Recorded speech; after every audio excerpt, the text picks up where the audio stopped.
రాష్ట్రంలో కూటమి ప్రభుత్వం మరి సుభిక్షంగా ప్రజలంతా కూడా సంతోషంగా ఉన్న సమయంలో సంవత్సరము పూర్తి చేసుకున్న సందర్భంగా మరి ప్రజలను చూసి ఓర్వలేక జగన్మోహన్ రెడ్డి అనుకో ఈరోజున రాష్ట్రంలో అల్లర్లు సృష్టించాలి, ప్రజల మనోభావాలని దెబ్బతీయాలి అని నిర్ణయించుకొని జూన్ 4వ తారీఖు నుంచి కూడా వాళ్ళు చేస్తున్నటువంటి కార్యక్రమాలు చూస్తే వాళ్ళకి ఇంకా కూడా సిగ్గు రాలేదా అని ప్రజలు భావిస్తున్నారు. ఎందుకంటే వాళ్ళు గత పరిపాలన 5 సంవత్సరాలు అందించినటువంటి ఒక రాక్షస పరిపాలన, ఒక సైకో పరిపాలన అంతమొందించినటువంటి ప్రజలు ఈ రోజున మరి సంతోషంగా ఉంటే అది చూసి ఓర్వలేక ఏ విధంగా అయినా కూడా ప్రజలను మనోభావాల్ని దెబ్బతీయాలనే విధంగా నిన్న మరి డిబేట్లో మాట్లాడినటువంటి మాటలు మరి అది మహిళల గురించి. మహిళలంటే ఎంతో గౌరవం, ఈనాడు కాదు పురాణ కాలాల్లో నుంచి కూడా పురాణాల్లో కూడా ఎవరైతే స్త్రీని గౌరవిస్తారో ఆ రాష్ట్రం కానీ ఆ దేశం కానీ ఆ ఇల్లు కానీ ఇంటితో మొదలై ఇంటికి దీపం ఇల్లాలి లాంటి సామెతలతో మనము జీవిస్తున్నాం. అటువంటిది ఈ రోజున ఆ రోజు మరి మన ముఖ్యమంత్రి గారు నారా చంద్రబాబు నాయుడు గారి సతీమణి భువనేశ్వర్ని అవమానపరిచి మరి మన ముఖ్యమంత్రి గారిని బయటకు నడిపించినటువంటి సంస్కృతి ఈ వైకాపాది.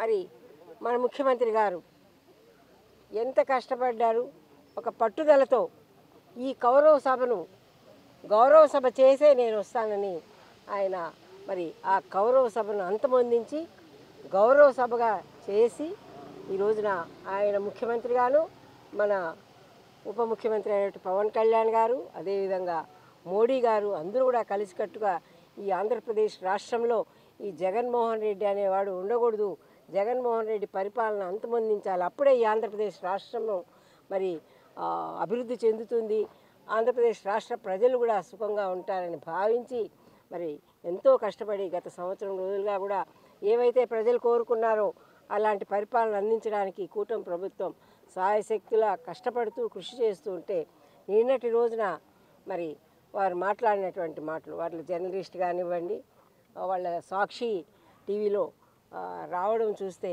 సిగ్గు చేటుగా ఉంది. ఎందుకంటే వాళ్ళు మహిళలందరినీ కూడా ఆనాడు ద్రౌపదిని పరాభవించి కౌరవులు ఏమయ్యారో చూసాం.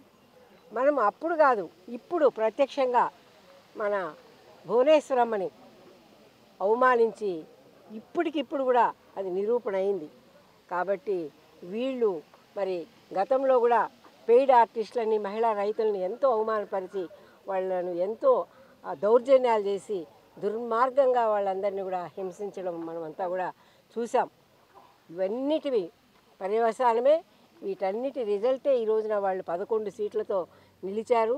దాంట్లో అయితే ఎలాంటి సందేహం లేదు. అయినా కూడా వాళ్ళకి ఇంకా సిగ్గు లేకుండా బుద్ధి లేకుండా మరి ఈరోజు మహిళల్ని మరి అనిరాని మాటలతో మనము వాళ్ళందరూ కూడా వేసులు అంటే మరి అక్కడ నివసించే వాళ్ళందరినీ కూడా అని అంటే మరి రాష్ట్రం అందరినీ కూడా అన్నట్టు మరి మీరేం చేస్తున్నారు? 5 సంవత్సరాల పరిపాలన చేశారు కదా, మరి మీరు సంస్కరించి ఉండొచ్చు కదా. అలాంటి ప్రదేశమే ఉంటే అప్పుడు మీకు గుర్తించలేదా, అప్పుడు మీకు కనపడలేదా అని నేను ప్రశ్నిస్తున్నాను. కాబట్టి ఇవన్నీ కూడా కావాలని మరి ఆడవాళ్ళ మనోభావాలు దెబ్బతీసే విధంగా ఈరోజు ఆడవాళ్ళని అట్లా అంటే ఆ కుటుంబం మొత్తం కూడా బాధపడేటువంటి సిచ్యువేషన్.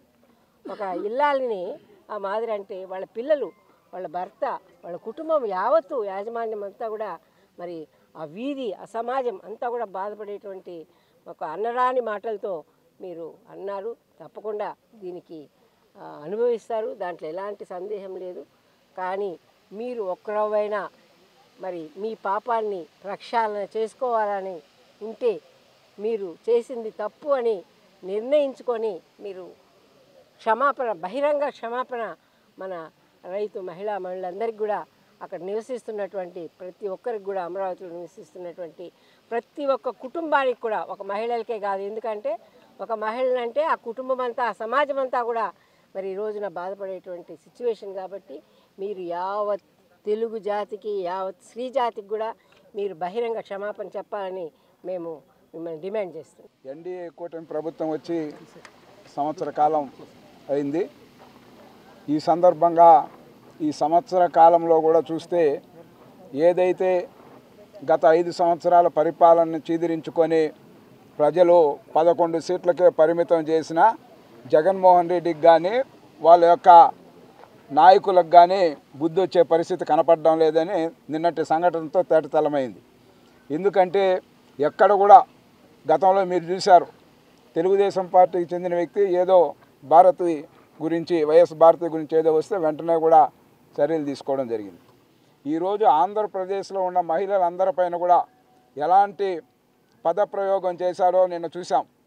దీని వెనుక ఖచ్చితంగా కూడా వైఎస్ జగన్మోహన్ రెడ్డి కానీ వాళ్ళ శ్రీమతి వైఎస్ భారతి కానీ వాళ్ళ ఛానళ్ళకు సంబంధించి కూడా ఈరోజు జరిగిన దీంట్లో చర్చా కార్యక్రమంలో ఆడ ఎవరైతే చర్చని ప్రారంభించారో చర్చల్లో పాల్గొన్నారో దానికి సంబంధించి ఈరోకే కూడా మీరు క్షమాపణ చెప్పాల్సిన పరిస్థితి ఉండేది.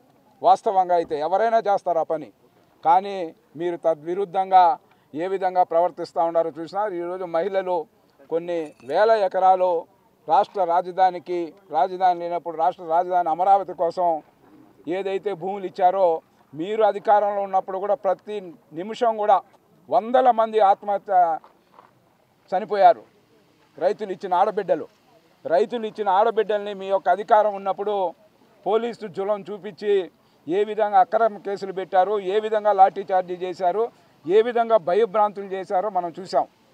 ఈరోజు అధికారం పోయినా కూడా మీ యొక్క ఇది మారకుండా ఈరోజు మహిళల పట్ల నీచంగా మీరు మాట్లాడుతూ ఉన్నారంటే దానికి వెంటనే కూడా ఈ యొక్క ఆంధ్రప్రదేశ్లో ప్రశాంతమైన ఆంధ్రప్రదేశ్లో ఈ యొక్క సంవత్సర కాలంలో కూడా ఎన్డీఏ కూటమి ఇటు నారా చంద్రబాబు నాయుడు గారు ముఖ్యమంత్రిగా, అదేవిధంగా పవన్ కళ్యాణ్ ఉప ముఖ్యమంత్రిగా, అదేవిధంగా ఒక మహిళ హోంశాఖ మంత్రిగా, అదేవిధంగా ప్రధానమంత్రి ఆశీస్సులతో ఈ రాష్ట్రాన్ని ధ్వంసం చేసిన రాష్ట్రాన్ని అభివృద్ధి పదంలో తీసుకెళ్తున్న ఎన్డీఏ కూటమి చంద్రబాబు నాయుడు, పవన్ కళ్యాణ్, నరేంద్ర మోడీ నాయకత్వంలో ముందుకెళ్తూ ఉంటే చూసి ఓర్వలేక ఈరోజు ఇలాంటి ఘటనలకు పాల్పడడం, మహిళల్ని ఏ విధంగా మీరు మాట్లాడుతూ ఉన్నారో మేము కూడా చెప్పడానికి కూడా రాని పదప్రయోగాలు మీరు చేశారు. కాబట్టి ఆంధ్రప్రదేశ్లో ఉన్న మహిళలందరికీ, అమరావతిలోనే కాదు ఆంధ్రప్రదేశ్లో ఉన్న మహిళలందరికీ వెంటనే జగన్మోహన్ రెడ్డి అదేవిధంగా భారతి ఇద్దరు కూడా క్షమాపణ చెప్పాలని కూడా ఈ సందర్భంగా కూడా డిమాండ్ చేస్తా ఉన్నాం. అమరావతి చరిత్ర, అమరావతి యొక్క దాని యొక్క ప్రాశస్తాన్ని ఒక్కసారి చూసుకుంటే దేవతలు నడియాడిన ప్రాంతం, దేవతామూర్తులు వెలిసి ఉన్న ప్రాంతం. ఈ ప్రాంతాన్ని గురించి అసభ్యంగా మీరు మహిళల పట్ల పదప్రయోగం చేసిన దాన్ని తీవ్రంగా కూడా ఖండిస్తూ ఇకనైనా జగన్మోహన్ రెడ్డి దేవులతో పెట్టుకున్నాడు. తిరుమల తిరుపతి దేవస్థానానికి సంబంధించి ఒక్కసారి చూస్తే ఏ విధంగా లడ్డులో కూడా నెయ్యిని కల్తీ చేశారని స్పష్టంగా కూడా ఈరోజు నివేదిక వచ్చింది. సమాధానం చెప్పని అడుగుతా ఉన్నాం ఈరోజు. అదేవిధంగా ఈరోజు మహిళలు ఎక్కడ పూజింపబడతారో ఆ ఇల్లు కానీ, ఆ రాష్ట్రం కానీ, ఆ దేశం కానీ సుభిక్షంగా ఉంటుందని పురాణాలు చెప్తూ ఉన్నాయి. కానీ ఈరోజు మీరు మహిళల పట్ల ఏదైతే వేశ్యవృత్తి అనే పదప్రయోగం ఉపయోగించారో ఇది కరెక్ట్ కాదు. కాబట్టి ప్రజాస్వామ్యవాదులంతా కూడా మేము ఒకటే పిలిపిస్తాను, వైసీపీ నాయకులు ఎక్కడికి వచ్చినా కూడా మహిళలు తరిమి కొట్టే రోజులు దగ్గరలో ఉన్నాయి. ఈరోజు చూస్తూ ఉన్నాం రాష్ట్ర వ్యాప్తంగా రాజకీయాలకు అతీతంగా. మేమే తెలుగుదేశం పార్టీ ఇంకోటని చెప్పడంలా, మహిళలు ఎక్కడున్నా కూడా గౌరవించాల్సిన పరిస్థితి ఒక రాజకీయ పార్టీగా జగన్మోహన్ రెడ్డి పైన ఉంది. కానీ మీరున్నంత కాలం ఎలాంటి పదప్రయోగాలు మీ మంత్రులు చేశారో మనం చూసాం. మంత్రులంతా కూడా మహిళల్ని టార్గెట్ చేస్తూ అప్పుడు మాట్లాడినారు. ఇప్పుడు ప్రభుత్వం 11 సీట్లకి మిమ్మల్ని బుద్ధి చెప్పినా కూడా ఇలాంటి కార్యక్రమాలు చేస్తున్న మిమ్మల్ని, ఈ రాష్ట్రాన్ని మళ్ళీ అధికారంలో లేకపోయినా కూడా అస్తవ్యస్తం చేయాలనే ఒక తలంపుతో, law and order problem create చేయాలనే తలంపుతో ఇలాంటి చర్యల్ని ప్రభుత్వం చూస్తూ ఊరికే ఉండదని కూడా ఈ సందర్భంగా కూడా హెచ్చరిస్తూ వెంటనే కూడా ఆంధ్రప్రదేశ్లో ఉండే మహిళలకి, ముఖ్యంగా అమరావతిలో ఉన్న భూములు ఇచ్చిన మహిళలకి వెంటనే బహిరంగ క్షమాపణ చెప్పాలని జగన్మోహన్ రెడ్డిని డిమాండ్ చేస్తాను.